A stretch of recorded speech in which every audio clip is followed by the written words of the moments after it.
बहुत ही important news जो इस वक्त सोशल मीडिया पे गर्दिश कर रही है और कहा यह जा रहा है कि दाऊद इब्राहिम जो इंडियन सिटीजन है, जावेद मियांदाद जो हमारे क्रिकेटर हैं, उनका संधि भी है और उसके बारे में बताया जा रहा है कि उसको किसी ने जहर दे दिया है और अब उसकी हालत नाजुक है, यानी उसकी हालत काफी खराब है। क्रिटिकल कंडीशन में उसको हॉस्पिटल में रखा गया है।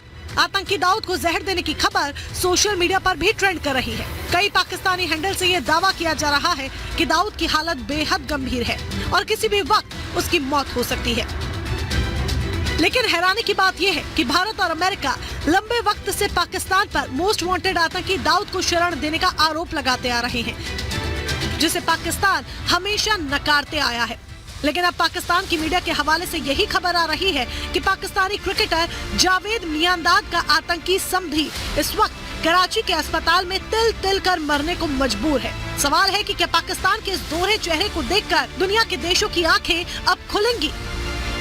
अगर वो एडमिटेड है या नहीं भी है, ये जो खबरें चल रही हैं, इनसे काफी हद तक ये पुष्टि तो होती है कि पाकिस्तान के अंदर भी ये नैरेटिव है।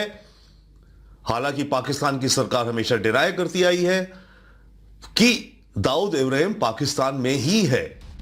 पाकिस्तान के सियासी नेता और पाकिस्तानी सेना भले ही दाऊद के वहां पर होने की खबर को नकारते रहे हो, लेकिन ये बात जग जाहिर है कि पाकिस्तान हमेशा से ही आतंक को पनाह देता आया है और इसमें सबसे ज्यादा हाथ वहां की सेना का है।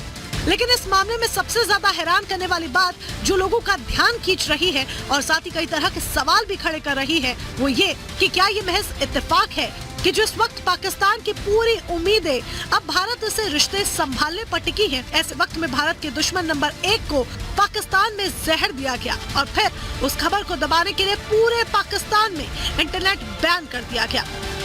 सवाल ये कि क्या दाऊद को पाकिस्तानी सेना ने जहर दिया? क्या दाऊद को पीएम शहबाज शरीफ के इशारों पर जहर दिया गया? क्या भारत के साथ संबंध बहाल करने के लिए आतंकियों का खात्मा कर रहे हैं शरीफ ब्रदर्स? ये सवाल इसीलिए क्योंकि पाकिस्तान की सत्ता पर काबिज पीएमएल के संस्थापक और पूर्व प्रधानमंत्री अपनी पार्टी की संसदीय बैठक में खुलेआम ये कह चुके हैं कि उनकी प्राथमिकता भारत के साथ संबंध बहाल करने की है, जबकि ठीक इसके उलट भारत कई मंचों से पाकिस्तान को दो टूक कह चुका है कि आतंकवाद और बातचीत एक साथ नहीं चल सकती। The fact is that we cannot allow terrorism to be normalized. We cannot allow that to become the basis for getting us into discussions with Pakistan. ये बात किसी से भी छिपी नहीं कि पाकिस्तान की आर्थिक हालत बेहद खराब है। वहाँ के लोग दाने दाने को मोहताज हैं और पाकिस्तान के सियासी नेताओं पर इस बात का जबरदस्त दबाव है कि वो भारत से संबंध बहाल करे और भारत का हाथ पकड़कर दुनिया की रफ्तार के साथ आगे बढ़ने की कोशिश करे। यही वजह है कि पीएमएल प्रमुख नवाज शरीफ भारत के साथ संबंध बहाल करने का वादा कर चुनाव जीतने का पासा फेंक चुके हैं।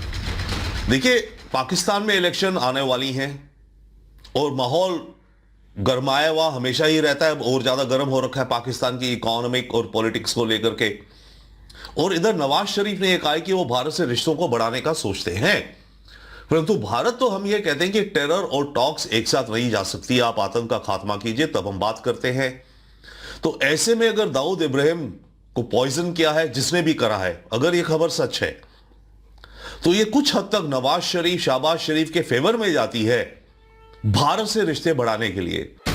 बेशक सवाल कही है और जवाब उतने ही अहम, क्योंकि इसे इत्तेफाक कहे या फिर कुछ और, लेकिन 7 साल के निर्वासन के बाद जब से पाकिस्तान में नवाज ने वतन वापसी की है, तभी से पाकिस्तान में हिंदुस्तान के दुश्मनों की डीप क्लीनिंग शुरू हुई है।